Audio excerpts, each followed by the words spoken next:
Hola chicos, en este video vamos a estar hablando acerca del contenido del módulo 5, el cual corresponde al título de condiciones de equilibrio. Lo primero que vamos a ver son los conceptos fundamentales para poder comprender este tema. Uno de los primeros conceptos que podemos ver dentro del módulo es la línea de acción. ¿Y qué es una línea de acción? La línea de acción es una línea infinita que se puede trazar justo donde se aplica una fuerza. Como podemos ver, aquí tenemos en verde un vector llamado fuerza, nos indica que la fuerza se está efectuando hacia abajo. Y toda esta línea roja indica la línea de acción o la línea donde se está ejecutando la acción en este movimiento. Es una línea que puede ser totalmente infinita. Eso quiere decir que ella puede seguir hacia arriba y seguir hacia abajo.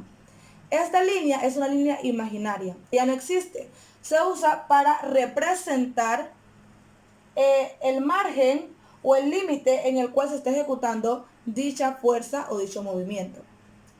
Cuando se tienen dos fuerzas distintas actuando sobre un mismo objeto y sus fuerzas de acción o sus líneas de acción no se chocan entre sí, quiere decir, como pasa aquí, son totalmente paralelas y no se cortan entre ellas en ningún momento de todo el ejercicio, lo que nos lleva a esto es a la conclusión de que va a haber movimiento, sí, pero no un movimiento translacional. Quiere decir que no se va a mover ni hacia adelante, ni hacia atrás, ni arriba, ni hacia abajo. Se va a mantener justo en el lugar en el que está, pero va a haber movimiento rotacional. Quiere decir que va a seguir girando. En este caso es una tuerca. Si nosotros le ejecutamos esta fuerza hacia abajo y esta hacia arriba, y ellas no se chocan en ningún punto, esta tuerca va a comenzar a girar y girar y girar como una rueda sin pausas. Pero no se va a mover del lugar en el que está, no va a correr hacia adelante ni va a correr hacia atrás, porque solamente va a haber un movimiento rotacional y en la parte de traslación o de desplazamiento va a estar en equilibrio. El siguiente concepto que vamos a ver es el brazo de palanca. El brazo de palanca es la distancia que hay entre de donde se aplica la fuerza hasta el lugar en el que estamos generando el movimiento. En este caso tenemos otra vez la tuerca y la tuerca está tratando de sacar, digamos que un tornillo.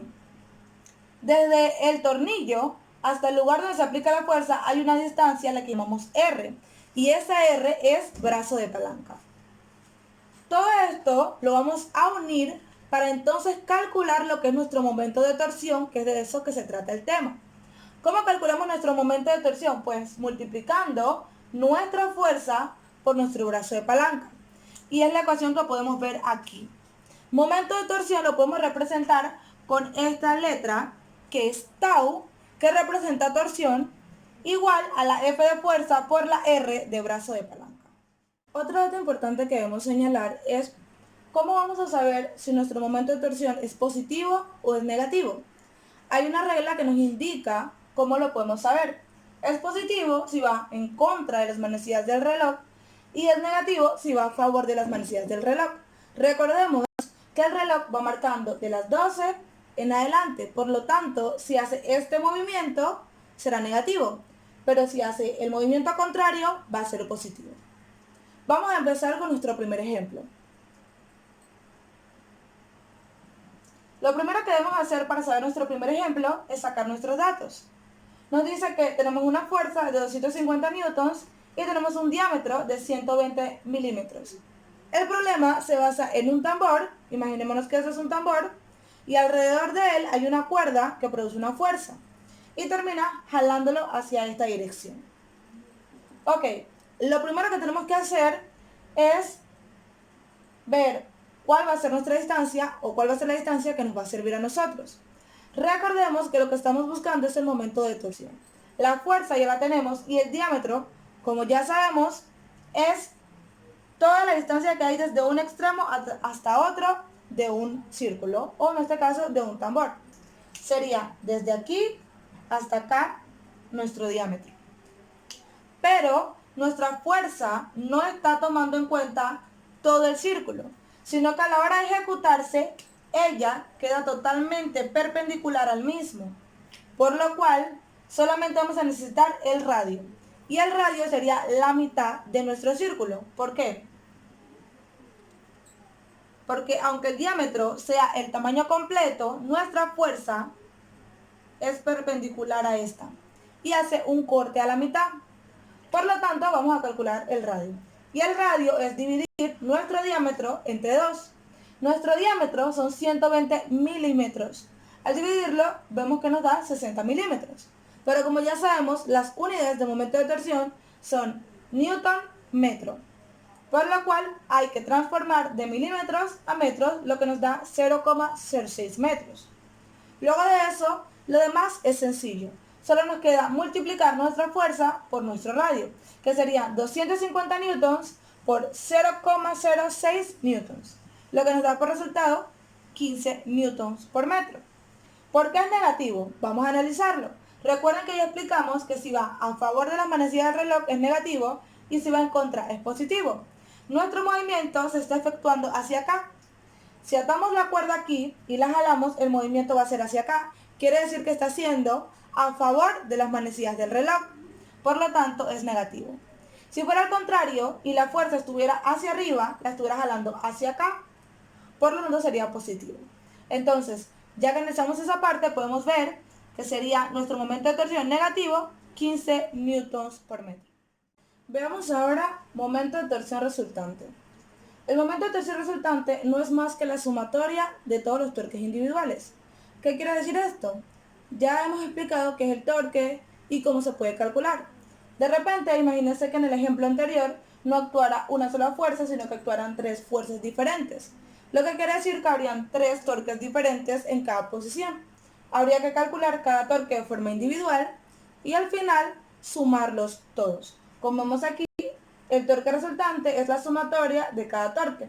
Sería el torque 1 más el torque 2 más el torque 3 y nos daría un resultado. Si hay más de 3 torques, la cantidad de torque que puede haber es lo que hay que sumar para encontrar el torque resultante. Luego podemos ver la posición de equilibrio. ¿Qué es el equilibrio? El equilibrio, como ya sabemos, es cuando todas las unidades o magnitudes que están actuando dentro de este fenómeno van a estar en las mismas posiciones. Quiere decir que al final todas van a dar 0. Por eso nos dice que el equilibrio quiere decir que todas las fuerzas que van a interactuar en X son 0 y todas las fuerzas que van a interactuar en Y son 0, como ya lo hemos visto en el tema anterior. En este caso sería que la sumatoria de todos los torques nos debe dar 0. Bueno, vamos a desarrollar un problema referente a las condiciones de equilibrio en los momentos de torsión. Lo primero que nos da el problema sería estos datos. Vamos a ver el enunciado del problema. Ok, el dibujo que nos proporciona el problema es el siguiente. Nos indica que hay toda una mesa o una barra, la cual tiene 2 soportes, que serían el punto A y el punto B. También nos dice que sobre esa barra está ubicada una niña y un niño. Ese es el dibujo tal cual nos brinda el problema. De aquí podemos sacar los siguientes datos. La distancia que hay entre el punto A hasta el punto B son 12 metros. La distancia que hay desde la niña hasta el punto B son 10 metros. Y del punto B hasta el niño son 4 metros. Y como bien nos dice el enunciado, la niña tiene un peso de 300 newtons y el niño tiene un peso de 400 newtons. Aparte de eso, dice que la mesa tiene un peso de 200 newtons. Lo primero que hay que hacer respecto a este dibujo es hacer un diagrama que nos permita ver las cosas de una forma más clara. Lo primero que hicimos fue, este soporte A, como está hacia abajo, haciendo el soporte con la mesa, eso quiere decir que imaginémonos que esta es la mesa y este es el soporte, él está empujando hacia arriba, está haciendo una fuerza que va hacia arriba, por lo tanto la dibujamos aquí. Luego sigue la niña. La niña, al estar parada sobre la mesa, está haciendo un esfuerzo hacia abajo, por lo tanto la fuerza va hacia abajo. De igual manera, tenemos acá, en el punto B, otra vez, como es un soporte, va hacia arriba y el niño está haciendo la fuerza hacia abajo. Esto que podemos observar aquí, que dice 200 newtons, sería el peso de la mesa en sí. Y la estamos colocando en todo el medio del diagrama. Ya que tenemos esto, entonces lo que tenemos que empezar a hacer es a desglosar las fuerzas. Y como podemos ver, no tenemos ni una sola fuerza que actúe en X. ¿Por qué no? Recuerden que las fuerzas en X son aquellas que actúan de forma horizontal. O sea, que irían hacia allá. O irían hacia acá. Como podemos ver, el problema no tiene ninguna de esas fuerzas. Todas las fuerzas van hacia arriba o hacia abajo, que es donde ejecuta el eje Y. Por lo tanto, toda nuestra sumatoria de fuerzas va a ser en Y. Y como bien nos lo dice lo que estamos estudiando, que es la condición de equilibrio, siempre se supone que nos debe dar 0. Luego de haber hecho el esquema, que es aproximadamente esto que podemos ver aquí, lo único que nos falta es asignarles las distancias que ya conocíamos anteriormente, la cual nos decía que aquí hay 2 metros, luego nos decía que acá habían 6 metros, aquí 4 metros y aquí 4 metros. Al ya tener determinadas estas distancias, lo que vamos a hacer es comenzar la sumatoria. Lo primero que tenemos que hacer es hacer la sumatoria de las fuerzas en Y. Recuerden que ya dijimos que en X no hay fuerzas, entonces todas van a estar en Y. La A y la B, que son aquellas que están hacia arriba, son positivas. Pero 300, 200 y 400, que son el peso de la niña, la mesa y el niño respectivamente, son negativos porque van hacia abajo. Toda esa sumatoria nos debe dar 0, porque es la condición que estamos estudiando, que es la condición de equilibrio. Luego, lo que podemos hacer es despejar nuestras dos incógnitas, que serían A y B. Si pasamos estas tres cifras hacia el lado del 0, nos quedarían positivas, porque al pasar de un lado a otro después de un signo de igual, cambia de operación. Por lo tanto, si hay que estar restando, van a pasar sumando. 300 más 200 más 400 nos dio 900 newtons. Ya que podemos ver de que hay dos incógnitas, no es suficiente esta sumatoria para poder encontrar el valor de una de las dos. ¿Qué vamos a hacer? Vamos a encontrar ahora el momento de torsión. Para encontrar el momento de torsión, debemos de fijarnos en un punto en específico, un punto que va a ser nuestro punto guía. Lo mejor y lo más recomendable es utilizar una de las incógnitas como el punto guía. En este caso podemos usar la A o podemos usar la B. En el ejemplo utilizan la letra B o el punto B como el punto de referencia. ¿Qué quiere decir? Que el torque se está efectuando en este soporte únicamente. Es lo que nosotros vamos a considerar para poder resolver el problema. Si el torque se está efectuando únicamente en este punto, y recordemos que para que el torque sea efectivo, debe haber una fuerza multiplicada por una distancia. Si tenemos una fuerza desconocida y a la vez no tenemos una distancia porque es justo en ese punto, quiere decir que la distancia sería 0, no tiene un brazo de palanca, entonces nuestro torque va a ser 0. Partiendo de ahí podemos anotar.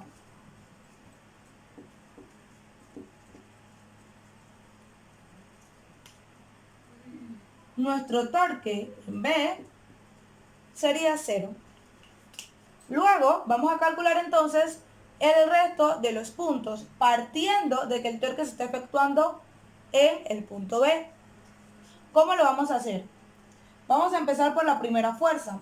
Nuestra primera fuerza sería nuestro punto A, el cual no sabemos cuál es su fuerza, pero sí sabemos su distancia. ¿Cuál va a ser la distancia que vamos a tomar en cuenta? Recuerden que esa distancia es el brazo de palanca y el brazo de palanca es la distancia desde el punto en el que está la fuerza hasta donde se está efectuando el torque. Quiere decir que va a ser de aquí hasta acá el brazo de palanca de la fuerza A. Para eso vamos a colocar A, que sería la fuerza, multiplicada por esta distancia. Si la sumamos sería 6 más 4, 10, más 2, 12. 12 metros. Pero esta fuerza va a quedar con signo negativo. ¿Por qué con signo negativo? Porque recordamos que si estamos en un plano, hacia acá serían los números positivos y hacia acá serían los números negativos. Con respecto a este punto, los números negativos se encuentran de este lado. Eso quiere decir que nuestra fuerza va a ser negativa. Seguimos con la fuerza, que continúa, que sería el peso de la niña. Este peso de igual forma se encuentra hacia el lado derecho de nuestro punto B. Por lo tanto, va a ser negativa. Sería 300 newtons por la distancia que hay desde este punto hasta el punto B, que sería 10 metros.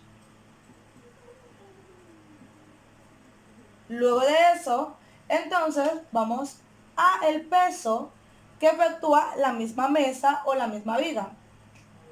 Como se encuentra del lado derecho del punto, va a ser negativo. Y sería 200 por la distancia, que son 4 metros.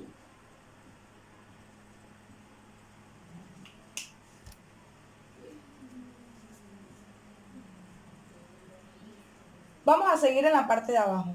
El punto que sigue sería el punto B. Pero recuerden que el torque en nuestro punto B es igual a 0. Sabiendo eso, pasamos a la siguiente fuerza, la cual sería el peso del niño, que son 400 newtons. Pero ya que este se encuentra al lado izquierdo de nuestro punto B, va a ser positivo. Por lo tanto sería más 400 newtons por la distancia, que son 4 metros. Y todo eso debe ser igual a 0. Ya que sabemos eso, entonces podemos empezar a despejar nuestros valores.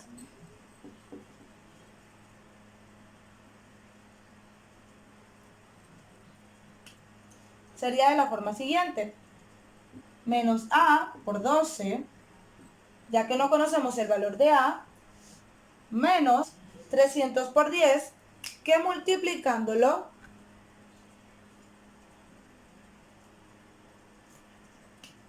nos daría 3000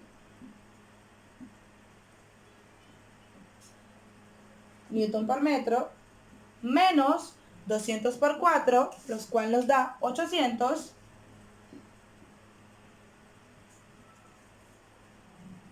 y por último, esta fuerza que encontramos aquí, que es 400 por 4, los cuales nos da 1600 newtons por metro, igual a 0.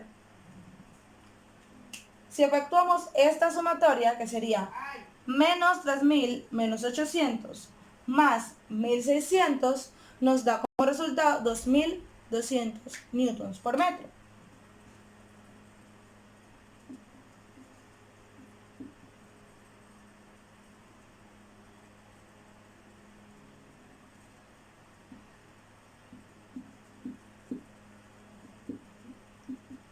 Igual a 0.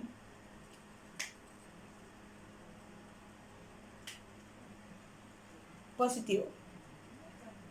Luego de hacer eso, para poder despejar nuestro punto A, vamos a pasar esto al siguiente lado.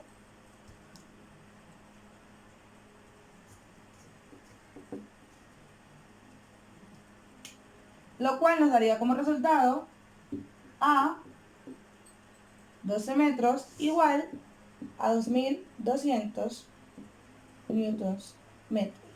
¿Por qué ambos quedaron negativos? Positivo. ¿Por qué? Porque al pasar los 2200 hacia el otro lado queda negativo. Ambos quedarían negativos, por lo cual se puede multiplicar por negativo toda la operación para que ya no nos quede el signo negativo, sino que nos quede todo de forma positiva. Ahora sí, ya que tenemos esto, nos resta despejar por completo nuestro punto A. Para eso, si tenemos los 12 metros, incomodándonos a la letra A y está multiplicando, lo que vamos a hacer es pasarlo dividiendo.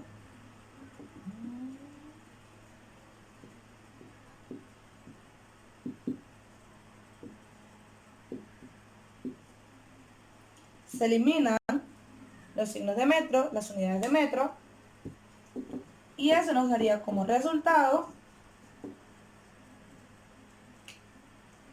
A es igual a 183 newtons. Si recordamos, al inicio de todo este problema, habíamos hecho una sumatoria que nos había quedado como A más B igual a 900 newtons. Si ya sabemos el valor de nuestra letra A, solo nos queda despejar para poder conocer el valor de nuestra letra B. Entonces, pasaríamos la A restando y nos quedaría 900 newton menos A.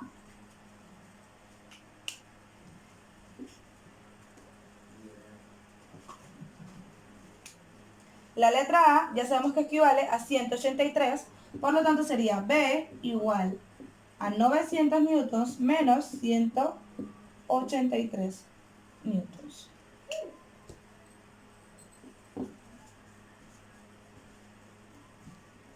Esta resta nos da como resultado 717 newtons.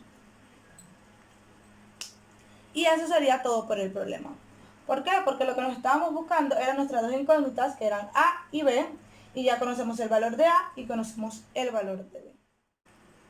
Por último, chicos, lo que vamos a ver es el centro de gravedad. ¿Qué es el centro de gravedad? Es ese punto que nos mantiene en equilibrio, ya sea a nosotros o a cualquier objeto que nosotros podamos ver a nuestro alrededor. Todo objeto o todo cuerpo posee un centro de equilibrio.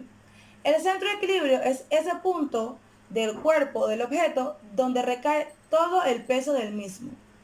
Por ejemplo, todas las formas que nosotros conocemos que tienen una simetría, por ejemplo, un círculo, un cuadrado, una viga, un cuerpo humano, poseen un centro de gravedad, el mismo es el punto céntrico de ese objeto.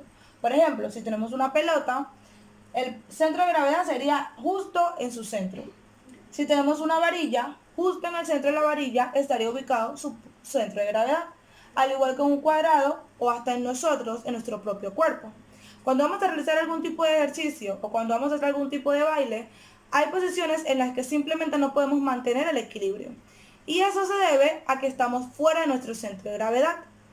Por eso muchas veces escuchamos perdí el equilibrio o busca tu centro, porque es en ese punto en el que nuestro cuerpo o en el que el objeto se encuentra totalmente centrado y puede mantener el peso de ambos lados, sin necesidad de tambalearse o de caerse.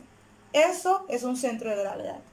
Cuando tenemos algunas figuras que no tienen las mismas condiciones, que no se pueden dividir en partes iguales y que todas sus partes son diferentes, son figuras abstractas, son figuras que no tienen una forma específica o conocida, entonces varía un poco lo que es el centro de gravedad, puesto que ya no se va a encontrar justo en el centro, sino que se puede encontrar en otro punto en el cual se puede distribuir mejor su peso.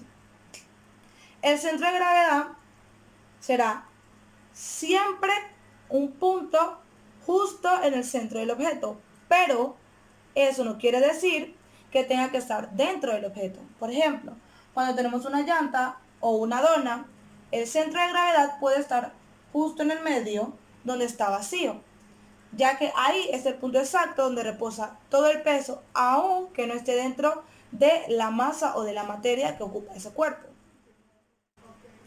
Eso sería todo por este tema y espero que haya sido comprendido por cada uno de ustedes. Si tienen alguna duda me pueden escribir a la plataforma y con gusto vamos a tratar de solventar aquellas dudas que hayan quedado luego de poder ver el video.